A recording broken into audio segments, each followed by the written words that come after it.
Parts of speech. So this is one of the most important topic for all the first years. Parts of speech. What is parts of speech?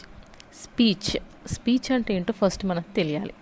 Speech means nothing but the words or sentences which we utter, అంటే మనం నోటితో పలికే పలుకులు. Speech nothing but sentences అనమాట. మనం మాట్లాడే sentences ఉంటాయి కదా, they all comes under a speech. Here they are saying parts of speech, అంటే మనం మాట్లాడే పదాలకు సపరేట్గా పార్ట్స్గా డివైడ్ చేశారు. అంటే ఫర్ ఎగ్జాంపుల్, ఇప్పుడు మన బాడీ ఉంది, ఓకే.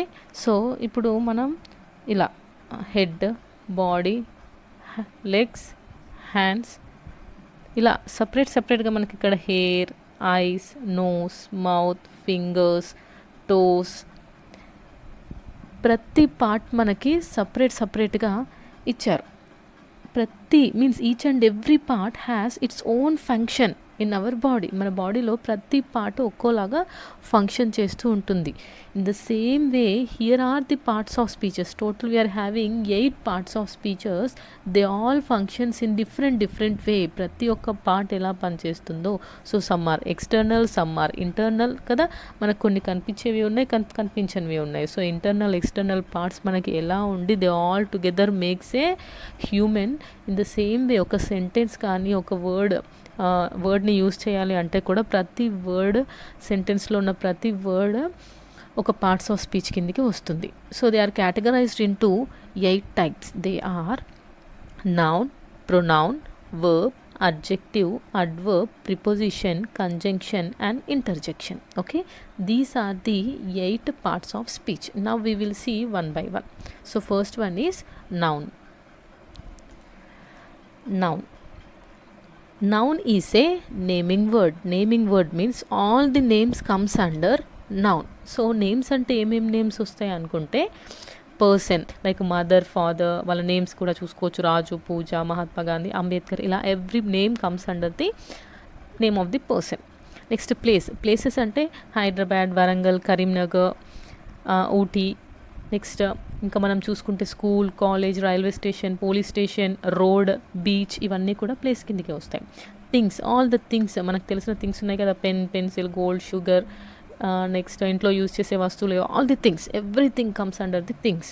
నెక్స్ట్ లాంగ్వేజెస్ కూడా మనకు తెలుసు, Telugu, Hindi, English. So like the so many languages are they all also comes under the nouns. Next birds అన్నీ కూడా నౌన్స్ కిందకే వస్తాయి. Days, morning, evening, Sunday, Monday, ఇవన్నీ కూడా nouns.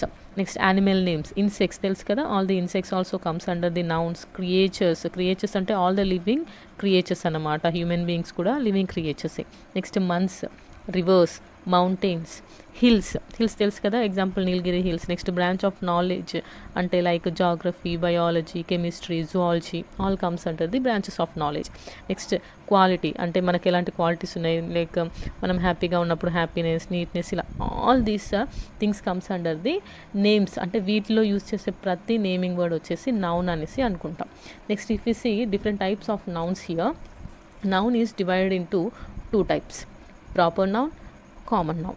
So proper noun means it shows only single entity. అంటే ఇప్పుడు దేనికైనా ఉన్నటువంటి ఒక సింగిల్ ఐడెంటిటీ అనేది ఉంటుంది. ఇప్పుడు హైదరాబాద్ అంటే హైదరాబాద్ ఒకటే ఉంది, ఇంకెక్కడా లేదు. నెక్స్ట్ గాంధీ అంటే సింగిల్ ఐడెంటిటీ, అది ఇంకెవరికి లేదు. So it is called a proper noun. Common noun means it's a class or group of persons. Example ఇప్పుడు చాలా ఉంటాయి మనకి, లైక్ స్టూడెంట్ అని అంటాం. స్టూడెంట్ అంటే మొత్తం చదువుకునే విద్యార్థులందరూ స్టూడెంట్ కిందికి వస్తారు. ట్రీ అంటే ఆల్ ది ట్రీస్, అంటే మనకు తెలుసు కదా, చెట్లన్నీ ఒకదానికే వస్తాయి, కానీ అందులో ఇంకా చాలా టైప్స్ ఉంటాయి. So that is called as a common noun. అంటే అవన్నీ ఒక క్లాస్ కిందికి వస్తాయి అనమాట. సో అలా క్లాసెస్ కిందికి వస్తే it is called as common noun. This proper noun is not again divided, but common noun is again divided into different forms depending upon the form and depending upon meaning. ఫార్మ్స్లోకి చూసుకుంటే ఇప్పుడు అందులో countable, uncountable ఉంటాయి. కౌంటబుల్లో చూసుకుంటే countables means which are not converted into singular and ప్లూరల్లో convert చేసుకునేవేమో countables, అన్కౌంటబుల్స్ని చేసుకోలేము. ఎగ్జాంపుల్ క్యాట్ని ప్లూరల్లో మనం క్యాట్స్ అంటాం, మ్యాన్ని మెన్ అంటాం. అదే అన్కౌంటబుల్లో చూస్తే రైస్ ఉంది, రైస్ని ప్లూరల్లో రైసెస్, మిల్క్ని మిల్క్స్, వాటర్ని వాటర్స్ అని అనం కదా. సో ఇవి ఎప్పుడు అన్కౌంటబుల్. రైస్ అంటే అది కొన్ని ఉన్నా ఎక్కువ ఉన్నా రైసే. మిల్క్ కూడా అంతే, 1 లీటర్ ఉన్నా కొన్ని ఉన్నా ఎన్ని లీటర్స్ ఉన్నా దాన్ని మనం మిల్క్ అని అంటాం, వాటర్ అయినా కూడా అంతే. So these are always called as uncountable nouns. Next if you see the based on the meaning, concrete means which can be seen and touched, అంటే కొన్ని టచ్ చేయగలిగేవి, చూడగలిగేవి ఉంటాయి చూసారా. లైక్ స్టూడెంట్ని మనం చూడగలము, ప్యారెట్ని చూడగలము, చెట్టుని చూడగలము, ఏ tree, A parrot, A student, these are concrete nouns. Abstract means which cannot be seen and touched, అంటే లైక్ హ్యాపీనెస్, స్మెల్ని చూడలేము, టేస్ట్ని చూడలేము. సో నాలెడ్జ్ని చూడగలమా, టచ్ చేయగలమా, no. Material means all the materials comes under the material nouns, like gold, silver, iron, mercury, everything comes under material nouns. Next one is collective nouns means nothing but collection, లేదంటే group of something అనమాట. ఏదైనా గ్రూప్స్లో ఉంటాయి. Like police అంటే ఒక్కరైనా లేదు, చాలామంది, అందరినీ మనం పోలీస్ అని అంటాం. టీమ్ అంటే సింగిల్ పర్సన్ కాదు, గ్రూప్. కమిటీ అన్న గ్రూప్, ఆర్మీ అంటే గ్రూప్, హర్డ్ అంటే గ్రూప్. సో ఈ గ్రూప్ ఆఫ్ ఆల్ ది కలెక్షన్స్ని కూడా మనం కలెక్టివ్ నౌన్స్ అని అంటాం. So these is called as the nouns. So finally noun is nothing but a naming word. Names ఎక్కడ వచ్చినా it is called as a noun. Next one is pronoun means a word which is used instead of a నౌన్కి బదులుగా వాడేదాన్ని pronoun అనేసి అంటాము. So if we see the pronouns, there are different kinds of pronouns. So if we see ప్రొనౌన్స్లో personal pronoun means I, we, he, she ఇవన్నీ use చేస్తాం చూసారా, అవన్నీ personal pronouns కిందకి వస్తాయి. Reflexive and emphatic pronouns means the pronouns which we use or turns back upon itself, అంటే I hurt myself, I myself will do, myself, ourself, అంటే మనకే turn back అవుతుంది కదా. So వీటిని మనం reflexive and emphatic pronounce అనేసి అంటాము. Next demonstrative అంటే దేని గురించి అయినా చూపిస్తూ చెప్పే వాటిని, అంటే pointing something and if you say it is called as a demonstrative pronoun. Example this, that, these, those. If we use these words and say about something, it is called as a demonstrative pronoun. Example, this is not my mobile. This అనేది pronoun. Indefinite pronoun means this is always in general way but not in a particular. జనరల్గా use చేసేది, like one, none, nobody, no one, nothing, some, many. So these are the examples for the indefinite pronouns. Interrogative means nothing but questions అనమాట. Who, what, which అని అడిగితే it is called as interrogative pronoun. Next distributive pronoun means this is nothing but the things or persons taken as one at a time. So మనం వీటిని one single అనే ఉద్దేశంతో తీసుకుంటాం అనమాట. Example each, either, neither, ఈ వర్డ్స్ని మనం distributive pronouns అని అంటారు. Next reciprocal pronoun means which shows the mutual relationship, ఒకదానికి ఒకటి ఉండే రిలేషన్షిప్ని చూపించేది reciprocal pronoun. Example one, another, each other, this all comes under reciprocal pronouns. Next relative pronouns, so which relatives one with the other, like who, whom, whose, where, that అనే words వస్తే it is called as relative pronoun. So finally a pronoun is nothing but a word which is used instead of A noun. నౌన్కి బదులుగా use చేసేదాన్ని pronoun అనేసి అనుకుంటాము. So generally ఇవన్నీ మనకు తెలుసు. I, we, you, he, she, it, they, him, her, my, I, myself, herself. So ఇవన్నీ జనరల్గా యూజ్ చేసే pronouns. Next one is verb is nothing but which shows the action or state or an experience. మనిషి చేసే work గురించి కానీ వాళ్ళు చేసే యాక్షన్ని చెప్పేది verb. Example sleep, eat, drink, play, ఇవన్నీ దాని కిందకే వస్తాయి. So these are divided into main verbs and auxiliary verbs. Auxiliary verbs are also called as helping verbs. Main verbs means ఇందులో ట్రాన్సిటివ్ అండ్ ఇంట్రాన్సిటివ్ ఉంటాయి. Nothing but which takes the object is transitive, which does not take the object is intransitive. Example drink, read. Intransitive అంటే sleep, live. So అంటే దీనికి object అనేవి ఉంటాయి, దీనికి objects స్పెసిఫిక్గా మనం మెన్షన్ చేయము.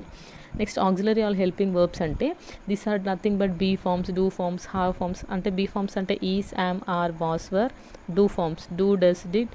Have forms has, have, had. ఇవన్నీ ప్రైమరీ ఆక్సిలరీస్. మోడల్ ఆక్సిలరీస్లో will, shall, can, may, might, should, would, need to, must, could, ఇవన్నీ modal auxiliaries. So these all comes under the verbs. Next one adjective. Adjective denotes the quality of a noun or pronoun. So noun, pronoun ఎలా ఉంది అని చెప్పేదే adjective. Example, it also expresses quality, quantity and number. Quality అంటే ఎలా ఉంది, దాని quality ఎలా ఉంది, కాస్ట్లీ, బ్యూటిఫుల్, కూల్ ఇలా ఉన్న దాని క్వాలిటీని చెప్తుంది. ఎగ్జాంపుల్ ఫర్ క్వాంటిటీ అంటే సమ్, మెనీ అని దాని క్వాంటిటీని, నెంబర్ అంటే ఫ్యూ, లిటిల్, 5, 1 అని చెప్పడం. సో ఈ మూడింటిని క్వాలిటీని, క్వాంటిటీని, నెంబర్ని చెప్పేదే అడ్జెక్టివ్. ఎగ్జాంపుల్స్ చూసుకుంటే Simla is a cool place. So Simla ఎలాంటి ప్లేస్, కూల్ ప్లేస్. సో దేని గురించి చెప్తుంది, సిమ్లా ఎలా ఉందో చెప్తుంది కాబట్టి కూల్గా ఉంది అంటే it is saying the quality ఇక్కడ ఎలా ఉంటుందో చెప్తుంది. దేర్ ఆర్ మెనీ షాప్స్, ఎన్ని షాప్స్ ఉన్నాయంట, మెనీ అంటే నెంబర్ చెప్తుంది. ఐ హ్యావ్ 2 brothers, సో ఎంతమంది ఉన్నారో చెప్తుంది. So these all are the adjectives. Next if you see adverb, the adverb is a word which modifies a verb or an adjective or another adverb. It indicates how, when and where and why something happens. Adverb ante nothing but it gives meanings to a verb or adjective or another adverb. Examples, so ఇక్కడ ఉన్న ఈ words ఉన్నాయి చూసారా, these are generally used for the adverbs. So ఈ అడ్వర్బ్స్కి మనం మెయిన్గా గుర్తుపెట్టుకోవాల్సింది ఏంటి అంటే ఎల్వైని మ్యాక్సిమం మనం యూస్ చేస్తాము. And it always follows a verb or adjective or another adverb. ఇది దాని ముందు కానీ వెనుక కానీ ఉండి దాని గురించి చెప్తూ ఉంటుంది. ఎగ్జాంపుల్స్ చూస్తే రమేష్ ఈట్స్ స్లోలీ అని ఉంది.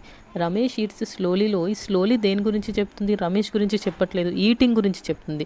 అంటే ఈటింగ్ ఎలా ఉంది, ఈటింగ్ అంటే ఏంటి, వర్బ్. సో ఈటింగ్ ఎలా ఉందంట, స్లోగా ఉంది. So it is qualifying the verb. వర్బ్ని క్వాలిఫై చేసేది ఏంటి, అడ్వర్బ్.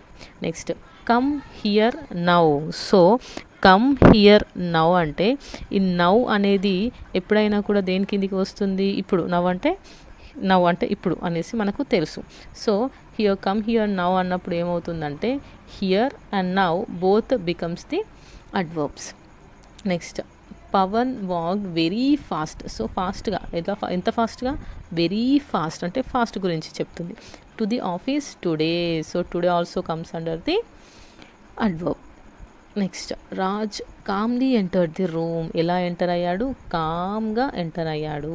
సో దీని గురించి చెప్తుంది. So this is calmly becomes the adverb. Adverb is nothing but it always qualifies a verb or adjective or another adverb. So ఇక్కడ ఉన్న words అన్నీ మీకు these are the key words. Maximum ఈ words ఎప్పుడు repeat అవుతూ ఉంటాయి. నేను పెన్సిల్తో రాసిన ప్రతి వర్డ్స్ అన్నీ మీకు చాలా యూస్ఫుల్ అవుతాయి. So better you note down this. Next one preposition. Preposition is nothing but it relates two elements like a noun, a preposition, verb, adjective. ఇలా ఒకదానికి ఇంకొక దానికి మధ్యలో ఉన్న రిలేషన్షిప్ని రిలేట్ చేస్తూ యూజ్ చేసే ఎలిమెంట్స్ అన్నమాట. These are divide into preposition of time or direction, preposition of possession, phrasal preposition, miscellaneous prepositions అని కేటగరైజ్ చేశారు.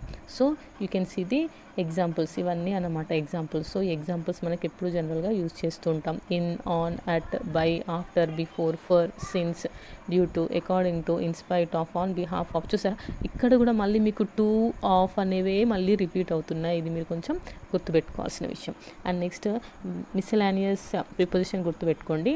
Besides, among, until, above, below, under, beneath. So ఇవన్నీ దేని గురించి, పొజిషన్ గురించే చెప్తున్నాయి. చూసారా ఇక్కడ కూడా ఇన్, ఆన్, బై, టు అనేవి కూడా పొజిషన్ అంటే ప్లేసెస్ గురించే చెప్తున్నాయి. సో ప్రీ పొజిషన్ అన్నప్పుడు పొజిషన్ గురించే మనకు చెప్తూ ఉంటుంది. దేని పొజిషన్, నౌన్ యొక్క పొజిషన్ కానీ, ఇంకొక నౌన్ లేదంటే అడిషనల్ నౌన్ ఉంటే దాని గురించి కానీ, అడ్జెక్టివ్ యొక్క పొజిషన్ గురించి కానీ, always it shows about the position of some noun or other verb or adjectives. వాటి యొక్క పొజిషన్ని మనకు చూపించేదే preposition. If you see the examples, Mary died of cancer. So of అనేది ఏంటి, preposition. Walking is good for health. దేనికోసం అంటే ఇప్పుడు ఒకవేళ తీసేయండి, walking is good health. Mary died cancer. ఏం మీనింగ్ ఉంది అక్కడ, ఏమీ లేదు. We came to college by bus. So we came college bus ఏమైనా మీనింగ్ ఉందా, లేదు. So here these preposition words gives complete meaning to the sentence. He is sitting among the students అంటే meaning లేదు. Among the students అంటే students మధ్యలో. సో మొత్తానికి ఎక్కడ చూసినా కూడా మనకు పొజిషన్స్ని చూపిస్తూ ఉంటుంది preposition. Next we will see conjunction. Next conjunction అంటే ఏంటి అంటే this is a linking word. Linking means links two words or two phrases or two clauses or two sentences, లేదంటే వర్డ్స్ని, ఫ్రేజెస్ని అలా దేనైనా కూడా రెండింటిని లింక్ చేస్తే it is called as A conjunction. Conjunction means which links A conjunction is a word which links words or phrases or clauses or sentences. Example, and, but, or, still. చూడండి, Hari, I, ఈ ఇద్దరిని కలిపి and అనే word కలిపేసింది. Okay, వీళ్ళిద్దరిని కలిపింది ఎవరు? And అనే word. కాబట్టి and is a conjunction. She is sick but active. ఆమె సిక్గా ఉంది కానీ యాక్టివ్గా ఉంది. సో ఈ రెండు సెంటెన్సెస్ని సింగిల్గా చేస్తూ బట్ మనం యూజ్ చేసాం. Next, these are multiple word conjunctions like both and, not only but also, either or, neither nor. అంటే ఇక్కడ కూడా మనం ఇలా యూజ్ చేసుకుంటాం. Both Hari and I are cricketer, Raju are cricket players. అంటే both Hari and Raju. So ఇక్కడ చూసుకుంటే both and. Next, he drinks neither tea nor coffee. అంటే టీ లేదా కాఫీ ఏది తాగడు అనేసి చెప్పడం. So neither nor. That seems as after, because, if, as if, ఇవన్నీ కూడా మనం కంజంక్షన్స్గా యూస్ చేసుకుంటాము. So we can see here the example. Raju said that he would do business. So that అనే వర్డ్ దేని కిందకి వస్తుంది? So that is a conjunction. Next, interjection. An interjection is a word which is used to express the sudden feelings of emotions, excitement, sorrow, etc. It is followed by exclamatory mark. So this is the exclamatory mark. So always exclamatory mark is used for the interjection. So it expresses a sudden feelings anamata. Emotions కానీ, sorrows కానీ, లేదంటే excitement, everything we use. So these are the general words which use for the interjection. Ah, aha, oh, hooray, bravo, alas. So these are the words which use for the interjection. So this is the whole parts of speech. So finally we can say noun is a naming word, names of everything. Pronoun, it is used instead of a noun. Verb, it gives the actions, okay, actions of a noun or pronoun. So వీళ్ళిద్దరి గురించి చెప్తుంది. Adjective, it always qualifies about the noun or pronoun. వీటి గురించి అంటే ఎలా ఉన్నాయి, ఏంటి, quality, quantity and number of noun or pronoun చెప్తుంది. Adverb qualifies a adjective or verb or another adverb. So వీటి గురించి చెప్పేది adverb. Next, preposition always shows the position of the noun or pronoun in a sentence. Next, conjunction, this is used as a linking word, so which links two words or phrases or sentences. Interjection, this is always followed by exclamatory symbol and it shows the sudden feelings or emotions. So this is the topic parts of speech.